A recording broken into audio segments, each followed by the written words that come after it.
Can I also just welcome Madhu here, who's got a fantastic, fascinating story of her own. Wanted to study, so fought, stood up against her family. Actually, wanted to marry at the age of 14, I think. Madhu, so great to have you with us. And Sabu George, social activist, researchers, done such fantastic work. You filed PILs against prenatal and preconception diagnostics, and a lot of the stuff that has happened is thanks to you. You've been working on this question of the sex ratio. Sabu, correct me if I'm wrong, 28 years you worked on it, right? Yeah. And you've been tracking it. And it's unfortunately going down, right? It's getting worse in these 28 years? Right. My God. Well, that's sad to hear. It's getting worse. But Madhu, we just want to play a little, package on your story so everyone can remember and realize what exactly happened. Here's Madhu's story.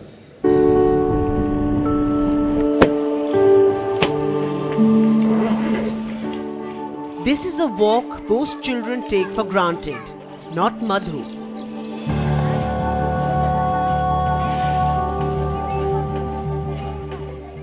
To earn the right to this short road to school, she had to fight a long and hard battle. A battle against her family, who wished her to get married while she was still a child, just 14. She seemed out of luck, but she was not alone. She had Jago Sakhi Sangathan by her side, a community-based organization that works in rural Rajasthan, raising awareness about women's issues and mobilizing activism. जागो सखी संगठन के जो लोग थे, उन्होंने ये फैसला किया कि हम इस लड़की की शादी नहीं होने देंगे। पापा को उन्होंने बुलाया तो उनसे कहा कि ऐसे तू लड़की की शादी क्यों कर रहा है। तो मेरे पापा उन पर गुस्सा होकर बोले कि तू कौन होता है मेरी लड़की। तो उन लोगों ने फिर समझाया कि तू मतलब बाल विवाह करेगा तो हम तेरी कानूनी कार्रवाई कर देंगे और शादी नहीं होने देंगे।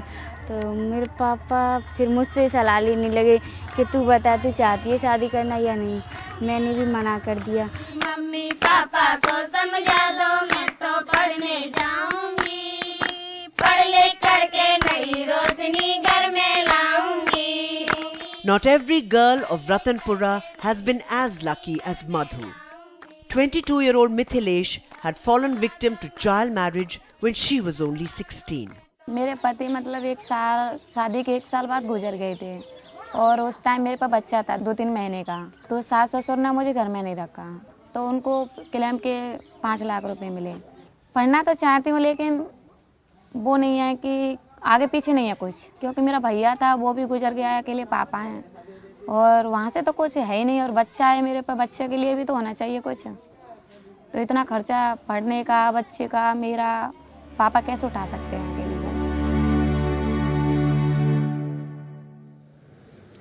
ऐसी इतनी सारी कहानियां हमको देखने को मिलती हैं जहां पे लड़कियां जो चाहती हैं पढ़ना, जो अपनी ज़िंदगी में आगे बढ़ना चाहती हैं, उनको मौका नहीं मिलता।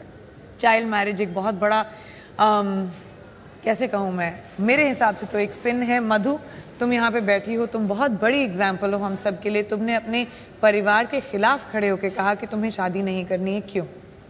क्योंकि मैं पढ़ना चाहती थी और आगे कुछ करना चाहती थी। मेरी बचपन से सोचती कि मैं पढ़ लिख कर एक डॉक्टर बनूँ। मैं शादी जब भी करूँ जब एक डॉक्टर बन जाऊँ। मेरे मम्मी पापा दोनों डॉक्टर हैं और डॉक्टरों की बहुत ज़रूरत है हमें। और तुम्हें पढ़ाई का शौक़ है? जी। स्कूल जाना अच्छा लगता है? हाँ। कौन सा सब्जेक्ट अच्छा लगता है? मेरे पास बायोलॉजी। बायोलॉजी बहुत अच्छा लगता है। डॉक्टर बनना चाहती हो, ऑफ कोर्स बायोलॉजी पसंद करोगी। Very good. जब तुमने अपने माँ बाप को ये बात बोली कि तुम शादी नहीं करना चाहती हो, तो उन्होंने क्या बोला तुमसे? पहले तो वो लोग करना चाहते थे, लेकिन जब गांव वालों ने उन्हें समझाया, जागो सखी संगठन के तहत उन्हें समझाया, तो वो लोग फिर भी नहीं समझे। वो कहने लगे कि मेरी लड़की तुम कौन होते, मतलब गाँव वालों पर चिल्लाने लगे। लेकिन मतलब कहती संगठन में ही शक्ति। जब सब लोगों ने कहा मेरे पापा से कि तू अगर इसकी शादी करेगा तो हम कानूनी कार्रवाई कर देंगे, नहीं तो तुझे अपने गांव से या समाज से अलग कर देंगे। तो ऐसे पापा कुछ डरावी से मैं फिर मुझसे सलाह ली कि तू चाहती है। मैं चाहती नहीं थी कि मेरी शादी हो जाए अभी, क्योंकि जब मैं 9th क्लास में पढ़ती थी और 14 साल की थी, बाल विवाह होने से कई बीमारी हो जाती है, इसीलिए मैंने मतलब बाल विवाह रोक। अच्छा, तो फिर अब तुम्हारे पापा कैसे हैं तुम्हारे साथ? जी, अब मेरे पापा अप्रैल में ख़त्म हो गए। मेरे पापा अप्रैल में ख़त्म हो गए, हम सॉरी। और उसके बाद जब तुम स्कूल जाने लगी तब पापा ने तुमको सपोर्ट किया थोड़ा कि जब तुम स्कूल जा रही की पढ़ाई करो? नहीं, बोलते पढ़ाई थे के पहले? बारे में कभी नहीं रोका उन्होंने।